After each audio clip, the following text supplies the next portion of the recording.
India is at war. आज जब आप ये वीडियो देख रहे हो तो भारत के 28 राज्यों में से कम 15 राज्यों में जंग जारी है।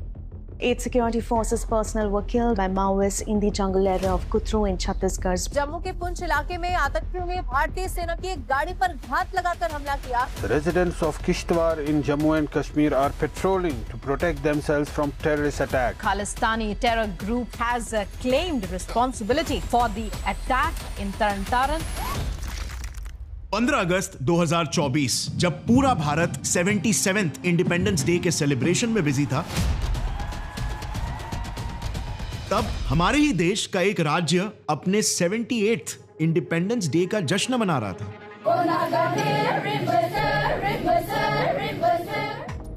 आप बिलीव नहीं करोगे, लेकिन इस स्टेट के पास अपनी खुद की एक पार्लियामेंट है, होम मिनिस्ट्री, फाइनेंस और यहां तक कि इनकी खुद की एक्सटर्नल अफेयर्स मिनिस्ट्री तक है। इस उग्रवादी संगठन के प्रभाव वाले इलाके में अलग से एक विदेश मंत्रालय, अलग गृह मंत्रालय और अलग वित्त मंत्रालय है। ऐसा लगता है जैसे हमारे ही देश के अंदर एक दूसरी सरकार चल रही है। और तो और इनका खुद का एक प्राइम मिनिस्टर थुइंग गालेंग, जो हमारे ही पीएम की तरह अलग अलग देशों से मिलने जाते हैं। मतलब ये लिटरली इंडिया के ही अंदर अपना खुद का एक अलग देश बना के उसे चला भी रहे। अब जहां एक तरफ मंजर कुछ ऐसा है, वहीं पर भारत के एक दूसरे राज्य में तो इंडियन गवर्नमेंट वहां के लोकल्स के हाथों में हथियारें देकर, मिलिट्री ट्रेनिंग देके वहां की जनता को जंग के लिए तैयार कर रही है। Groups known as village defense groups are given SLRs to defend themselves against terrorist attacks.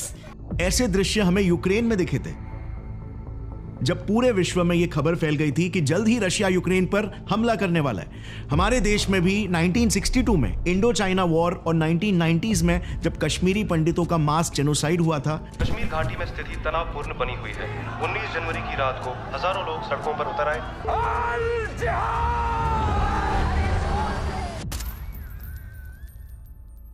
तब हमारे देश में भी इंडियन गवर्नमेंट ने सिविलियंस को मिलिट्री ट्रेनिंग और हथियार दिए थे, सिर्फ सेल्फ डिफेंस के तौर पर।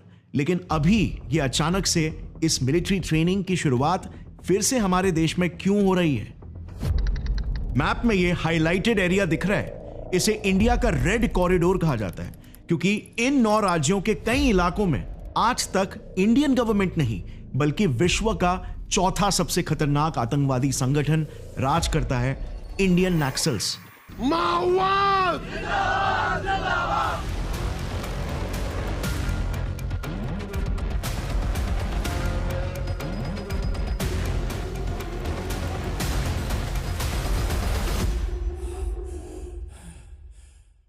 तालिबान, आईसिस और बोको हराम के बाद इंडिया के ये नक्सलवादी माओइस्ट पूरे दुनिया के सबसे क्रूर आतंकवादी माने जाते हैं, क्योंकि इनकी 20,000 सैनिकों की एक विशाल सी सेना है जो अपने मकसद को अंजाम देने के लिए किसी भी हद तक जा सकते हैं। मकसद हिंदुस्तान से लोकतंत्र, डेमोक्रेसी को हटाकर इंडिया को नॉर्थ कोरिया के जैसे एक हार्डकोर कम्युनिस्ट देश बनाना।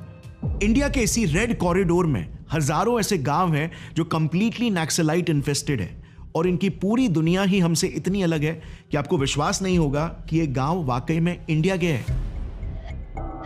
गवर्नमेंट ऑफिशियल्स, इंडियन आर्मी और यहां तक कि उन गांवों के लोकल लोगों में अपना खौफ फैलाने के लिए ये नक्सलवादी लोग एक्सट्रीमली इनह्यूमेन तरीकों का इस्तेमाल करते हैं, जैसे अपने दुश्मनों को जिंदा जला देना, पब्लिकली उनका सिर काट देना और उसे रिकॉर्ड करना, लोगों को भीड़ के सामने 3rd डिग्री टॉर्चर देकर उन्हें तड़पा तड़पा कर मारना, और सबसे खौफनाक, मर्डर करने के बाद उनकी लाशों को गांव के चौराहों में, पुलिस स्टेशंस के बाहर या फिर यूं ही पेड़ों पर लटका देना, ताकि पूरे इलाके में इन कॉमरेड्स की दहशत फैल जाए और कोई फिर इनके राज को दोबारा से चुनौती देने के बारे में सोचे तक नहीं।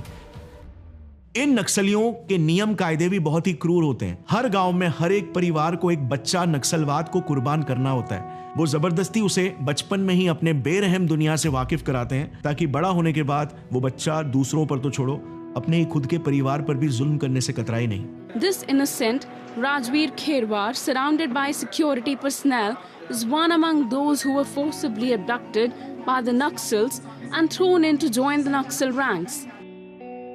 जाहिर है भारत के संविधान, कायदे, कानून कुछ भी नहीं मानते ये लोग। इनके खुद के अपने जन अदालत होते हैं, यानी कि पीपल्स कोर्ट, जहां पर ये कानून को बनाने से लेकर सजा सुनाकर पब्लिकली एग्जीक्यूट करने तक सारा का सारा काम भारी जनता के सामने ही करते हैं। माओवादियों की कार्यशैली, उनका अपना संविधान, उनका अपना कानून है। माओवादी जब भी किसी का अपहरण करते हैं तो उसे जन अदालत में सजा दी जाती है।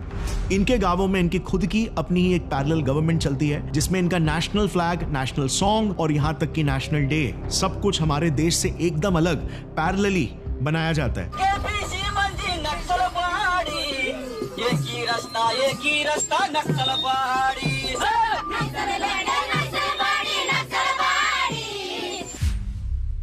इनफैक्ट हर साल 15 अगस्त और 26 जनवरी को तो इन नक्सल इलाकों में ब्लैक डे यानी कि शोक दिवस मनाया जाता है। इसके अलावा अगर आप इन नक्सलवादी गांव के हालात को देखोगे ना, तो आज भी वहां पर कुछ ऐसे काम चलाऊ पुल और रोपवेज है जो गांव के लोकल्स नहीं बनाए। वजह, ये अपने इलाकों में एक भी इंफ्रास्ट्रक्चरल प्रोजेक्ट बनने ही नहीं देते।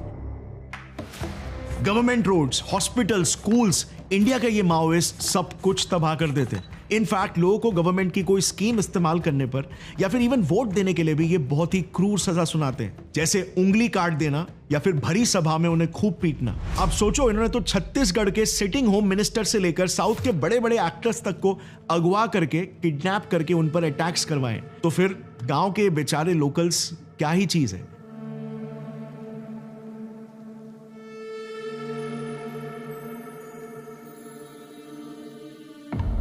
इसके अलावा नक्सल्स अपने इलाकों में अपनी खुद की ही एक अलग इकोनॉमी भी चलाते हैं। इन्होंने बकायदा टैक्स स्लैब्स बना के रखा हुआ है, जिसमें लोगों को गाड़ी या बाइक से लेकर घर खरीदना हुआ या फिर अपना कोई भी बिजनेस करना हुआ, सबके लिए इन माओइस्ट को टैक्स भरना पड़ता है, जिस वजह से ऑफिशियल रिकॉर्ड्स के हिसाब से इनकी एनुअल इनकम करीब 100 करोड़ रुपए तक पहुंच जाती है। इसके अलावा ये गांव के मासूम किसानों से जबरदस्ती अफीम जैसे हार्ड ड्रग्स की भी खेती करवाते हैं, जिससे वो सालाना 70 करोड़ रुपए कमाते हैं। Now definitely Indian government in पर कंट्रोल करने की पूरी कोशिश कर रही है, पर इसके बावजूद भारत के 38 जिलों में आज भी इनका ही राज है। ये नक्सल्स तो ओपनली कह चुके हैं कि उनका मकसद है 2050 तक पूरे देश की सरकार को गिराकर इंडिया को एक कम्युनिस्ट देश बनाना।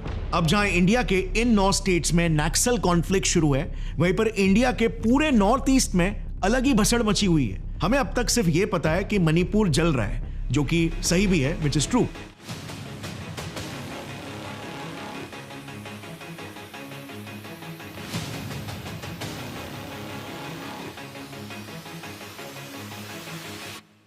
लेकिन मणिपुर के अलावा भी नॉर्थ ईस्ट में एक ऐसा स्टेट है जो इंडिया में होकर भी अपने आप को इंडिया से आजाद बताता है। We are proud to be descendants of Sakse warrior race and I refuse to acknowledge myself as an Indian citizen. साल 1946 नॉर्थ ईस्ट में देश की सबसे पहली सेपरेटिस्ट रेबेलियन की शुरुआत हुई थी। कश्मीर से नहीं बल्कि नागालैंड से।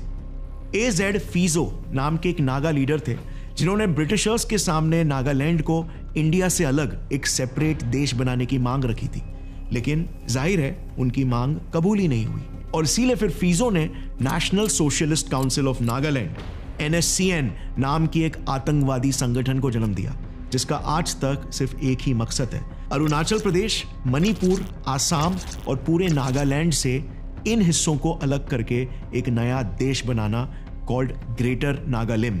एंड गेस व्हाट, ये हमारे देश से एक डिस्ट्रिक्ट को आजाद कर भी चुके हैं, हिब्रोन। जैसे मैंने आपको वीडियो की शुरुआत में बताया था, ये जिला इंडिया के अंदर एक फुल्ली फंक्शनल ऑटोनोमस कंट्री है, जिसका ऑफिशियल स्लोगन है नागालैंड फॉर क्राइस्ट।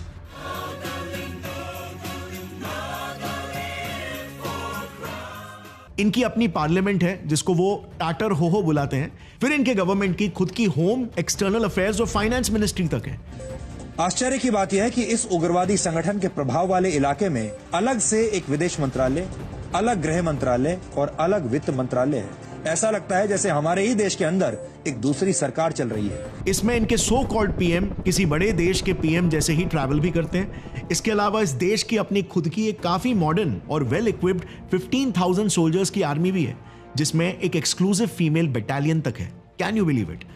ये वो सो कॉल्ड देश है जिसने हर साल की तरह पिछले साल 14 अगस्त को अपना 78th इंडिपेंडेंस डे मनाया था। हिंदुस्तान में होने के बावजूद भी पिछले 78 सालों से ये हिंदुस्तान से आजाद होने का जश्न मना रहे, वो भी एकदम ओपनली अपने सेलिब्रेशंस के वीडियोस सोशल मीडिया पर रिलीज करके। दे डोंट इवन केयर कि इसका परिणाम क्या होगा। इनफैक्ट बाकी रिबेल्स की तरह ये लोग इंडियन आर्मी से डर के भागते भी नहीं है। उल्टा अगर इंडियन आर्मी उनके द्वारा कंट्रोल्ड इलाकों में घुसने की कोशिश करे तो ये लोग उन पर भी हमला कर देते हैं। एंड सरप्राइजिंगली हमारी इंडियन आर्मी भी उनसे शांति से बात करती है। ओके देखो कितना अच्छा लग रहा है, सिंपली बात हो रहा है। ऐसा बात करने से कितना अच्छा होना था। फिंगर दिखा के मेजर साहब को बोल रहा है, वो हाई कमान का अथॉरिटी से बोल रहा है हम लोग। ओके फिर अब नागालैंड के दक्षिण की ओर मणिपुर की क्या स्थिति है ये तो हम सब जानते ही हैं। पिछले 2 सालों से मणिपुर में कुकीज और मैतीज के बीच में एक इंटेंस वॉर चालू है जिसका आज तक कोई समाधान निकल कर नहीं आ पाया। लेकिन जो बात आप शायद नहीं जानते होंगे वो ये है कि आज मणिपुर में हमारी भारतीय सेना 10 अलग अलग रिबेल ग्रुप्स के करीब 55,000 मिलिटेंट से एक साथ लड़ रही है। लेकिन इंटरेस्टिंग बात यह है कि इन 10 संगठनों में से कोई भी यूनाइटेड नहीं है। 10 के 10 अलग लड़ रहे हैं। इन सबका मकसद तो एक ही है, उनका खुद का एक अलग देश बनाना। लेकिन इन सबका देश दिखता भी एक दूसरे से बहुत ही अलग है। मतलब यार जरा सोचो, गलती से इन्होंने मणिपुर को अलग कर भी लिया तो ये लोग एक स्टेट के कितने टुकड़े करेंगे। And yes, let me also stress कि सारे के सारे रिबेल्स प्रोफेशनली ट्रेन्ड कमांडोज हैं जिनके पास latest rocket launchers, machine guns और स्नाइपर राइफल्स जैसे बहुत सारे मॉडर्न हथियार हैं। इनफैक्ट इन्होंने तो स्टारलिंक जैसी एक एडवांस कम्युनिकेशन टेक्नोलॉजी तक हासिल कर ली है जो अब तक इंडिया में ऑफिशियली रिलीज भी नहीं हुई है। इसके पीछे जाहिर सी बात है, रीजन यही है कि हम सब जानते हैं कि इन रिबेल ग्रुप्स को फॉरेन से हैवी फंडिंग्स आते हैं। बट मणिपुर के अलावा असम का भी सेम ही हाल है। वहां पर गवर्नमेंट रिपोर्ट्स के हिसाब से मेजरली 3 रिबेल ग्रुप्स ने इंसर्जेंसीज फैलाई रखी है जिनका मकसद असम को इंडिया से अलग करके एक नया देश बनाना है। रही बात अरुणाचल प्रदेश की, तो वहां पर तो फिलहाल कोई मेजर सेपरेटिस्ट मूवमेंट नहीं है, लेकिन ये स्टेट नागालिम यानी नागास के फैलाए इंसर्जेंसीज का शिकार होते रहता है। ओवरऑल देखें तो गवर्नमेंट डेटा के हिसाब से 40% असम, 60% मणिपुर, 10% अरुणाचल प्रदेश और 50% नागालैंड मिलिटेंसी इन्फेस्टेड रीजन्स है। लेकिन इन सब में नुकसान हो रहा है सिर्फ और सिर्फ वहां की आम जनता का। These are the people who have been surviving for a year inside Manipur's relief camp. बोलता है भाई एक बार घर दिखाओ, घर तो है नहीं, सब जला दिया वो लोग ने। हर रात हर सुबह बच्चे लोग बोल रहे हैं पापा कब घर जाएंगे, कैसे जवाब दिया जाएंगे। एक बाप का दिल तो दुख होता है ना। अब जरा नॉर्थ ईस्ट से हल्का सा जूम आउट करके अगर हम नॉर्थ की तरफ आएंगे ना, तो पिछले ही साल एक्स रॉ चीफ AS डुलार्ड जी ने कश्मीर में एक नए जंग की चेतावनी जाहिर की थी, कश्मीर मिलिटेंसी 3.0। 1990s में जब कश्मीरी पंडितों का मास जेनोसाइड हुआ था तब कम से कम 200 से 300 आतंकवादी पूरे इंडिया में घुस चुके थे। लेकिन AS डुलार्ड जी का यह कहना है कि इस बार ऑफिशियल रिपोर्ट्स के हिसाब से सिर्फ अकेले जम्मू रीजन में ही 70 to 80 पाकिस्तानी ट्रेन टेररिस्ट घुस चुके हैं। He also mentioned a figure of 70 or 80 terrorists in J&K, which again is a significant number. जो उनके हिसाब से हमारे देश के लिए एक बहुत ही बड़ा खतरा हो सकता है। अगर इसे रोका ना जाए तो इतिहास कश्मीर में दोबारा से खुद को दोहरा सकता है। You know, even at the worst of times in the early 90s, we used to talk of about 220 terrorists being all over the state. In fact, इसके लक्षण दिखना शुरू भी हो चुके हैं। 1990s में जो चीजें हुई थी, JKLF जैश ए मोहम्मद जैसे टेररिस्ट ऑर्गेनाइजेशंस बनी, उन्होंने पूरे देश में टेररिज्म फैलाया, इंडियन आर्मी पर हमले किए, कश्मीरी पंडितों का नरसंहार किया, उन्हें अपने ही घरों से भागने पर मजबूर कर दिया।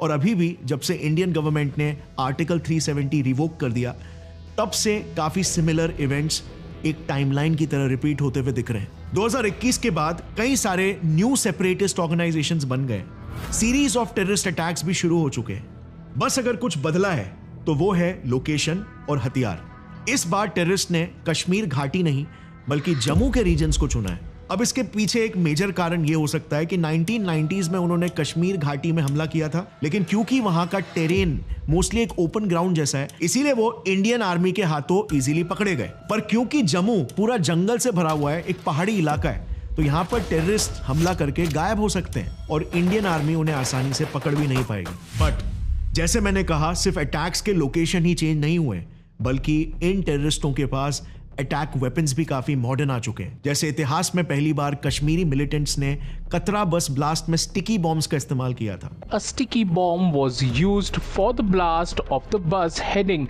to Mata Vaishno Devi Shrine base camp, जिसमें उन्होंने बाहर से ही बस पे बॉम्ब चिपका दिया था।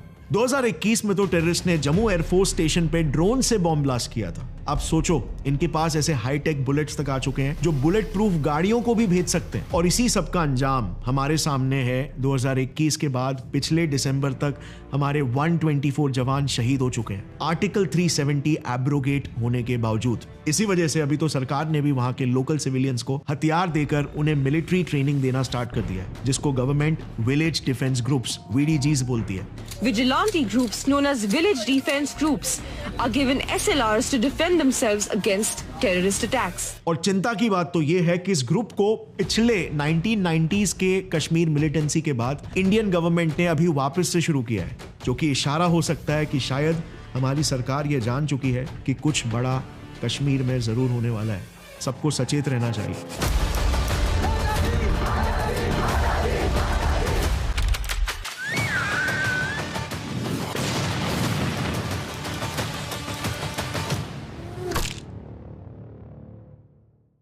लेकिन ये सिर्फ कश्मीर की प्रॉब्लम नहीं है, बल्कि पंजाब भी डिट्टो कश्मीर की तरह ही अपने इतिहास को फिर से दोहराते हुए दिख रहा है। बिल्कुल 1980s जैसे ही सब कुछ वापस वहां पे होते हुए दिख रहा है। मतलब आप सोचो, कुछ ही साल पहले ही अमृतपाल अचानक से खालिस्तान के एक नए लीडर बन गए और मीडिया में आकर इंडिया से अलग होने की डिमांड वापस से सामने रखने लगे। आप एक यूनिफाइड आइडेंटिटी क्रिएट करना चाहते हैं जिसके नीचे दूसरी आइडेंटिटी सप्रेस होती है। हम इस नेशन से अलाइन नहीं करते और पीसफुल तरीके से हम एडवोकेट करेंगे कि हमारा एक अलग से मुल्क हो और हम आजादी चाहते हैं। इसके बाद से पंजाब में एंटी हिंदू सेंटिमेंट्स, हेट्रेड एकदम से बढ़ गया। वहां पर टारगेटेड किलिंग्स, पुलिस अटैक्स होने लग गए। फिर कनाडा, यूके, यूएस जैसे देशों में भी हिंदूज पर हमले होने लग गए, बॉम्ब ब्लास्ट होना शुरू हो गया। और सबसे कंसर्निंग बात तो यह है कि पंजाब के कुछ हिस्सों में कई लोग आज इस मूवमेंट को सपोर्ट कर रहे हैं। क्या ये सब महज सिर्फ एक इत्तेफाक है या फिर इसमें आपको 1980s की एक झलक दिखाई दे रही है? आप चुप करके लकीर दे फकीर बन के बैठे रहे ते बाहर में सिखां दा बुरा हाल होगा। दुनिया च मिसाल बनेगी कि खालिस्तान बने। 1980s में भी डिट्टो सेम टू सेम ही हुआ था। जर्नैल सिंह भिंडरावाले अचानक से खालिस्तान के लीडर बनकर सारे सिखों से कहने लगे कि इंडियन गवर्नमेंट हम पर बहुत जुल्म कर रही है, हमें दबा रही है। सिख इस रूप को पसंद नहीं करते, सिखों को खत्म करना चाहते हैं और हमें इसी देश में घुट घुट कर जीने की कोई जरूरत नहीं है। हमें अपने हक के लिए खड़ा होना चाहिए। मेरे वालों सिखों को पुरजोर अपील है कि मुंह तोड़ में जवाब दें, केवल कमर कसा न करना, कमर कसा करके तोड़ना। इसके बाद फिर पूरे पंजाब में एंटी हिंदू हेट्रेड फैल गया, टारगेटेड किलिंग्स होने लग गए और स्थिति इतनी बिगड़ चुकी थी कि सरकार ने ऑपरेशन ब्लू स्टार लॉन्च कर दिया। Indian security forces commenced Operation Blue Star. A variety of army units, parliamentary forces surrounded the Golden Temple to remove Sikh militants led by Damdami Taksal leader Jarnail Singh Bhindrawale, जिसमें उन्होंने सिखों के सबसे पवित्र स्थल श्री हरमंदिर साहब गुरुद्वारे में आर्मी भेजकर भिंडरावाले की हत्या कर दी। और फिर इसके बाद जो हुआ वो इतिहास के डार्केस्ट डेज में से है। हम सभी जानते हैं हजारों की तादाद में सिख्स और हिंदूज दोनों मारे गए। हमारे प्रधानमंत्री इंदिरा गांधी की भी हत्या कर दी गई। लेकिन बहुत अफसोस की बात तो यह है कि ये लड़ाई आज तक जारी है, उसके बाद से रुकी नहीं। और अभी भी अमृतपाल के आने के बाद से हमारे देश में खालिस्तानी मिलिटेंसी 2.0 का खतरा बनते हुए दिख रहा है।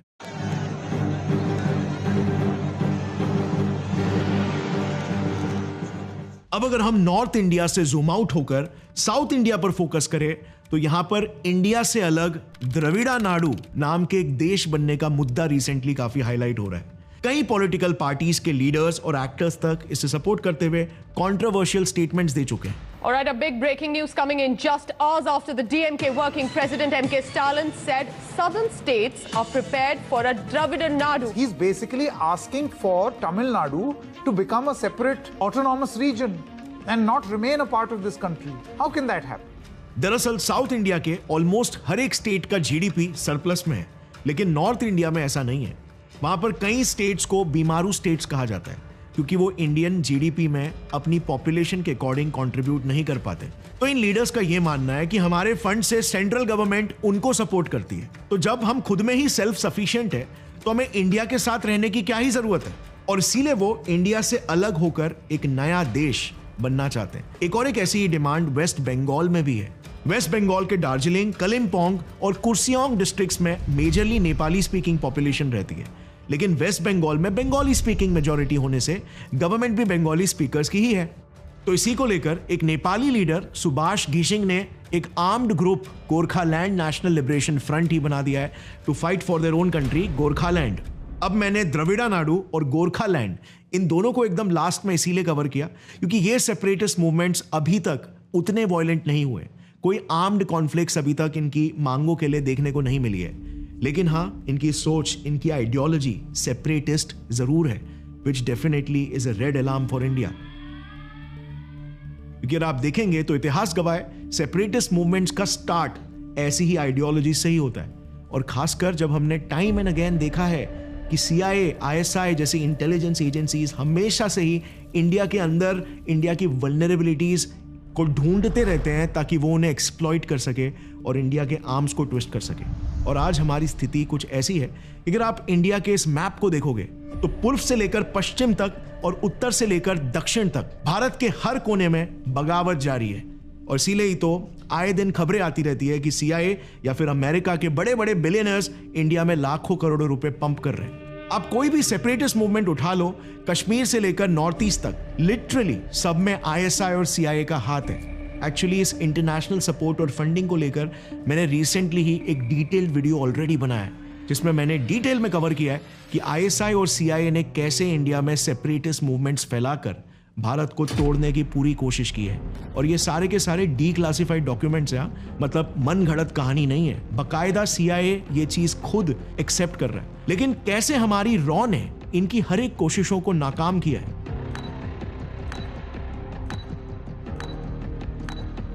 बहुत ही इंटरेस्टिंग स्टोरीज है, सो अगर आप वो वीडियो देखना चाहते हो तो उस पर मैंने एक पूरा सीरीज बनाया है, आप यहां पर लेफ्ट पे आई बटन पर क्लिक करके उसे देख सकते हो। और अगर आपको ऐसी ही इन डेप्थ वीडियोस पसंद आती है जो कि हमारे नेशनल इंटरेस्ट में है, तो इस वीडियो को लाइक जरूर करना, नीचे कमेंट्स में अपने सजेशंस देना कि आगे किस टॉपिक पर आपको वीडियोस देखने हैं। और अगर आपको नॉलेज गेन करने का शौक है तो मेरे साइंस चैनल को भी चेकआउट करना, गेट सेट फ्लाई साइंस, नीचे उसका लिंक है। मिलते हैं अगले वीडियो में, तब तक के लिए टेक केयर, जय हिंद।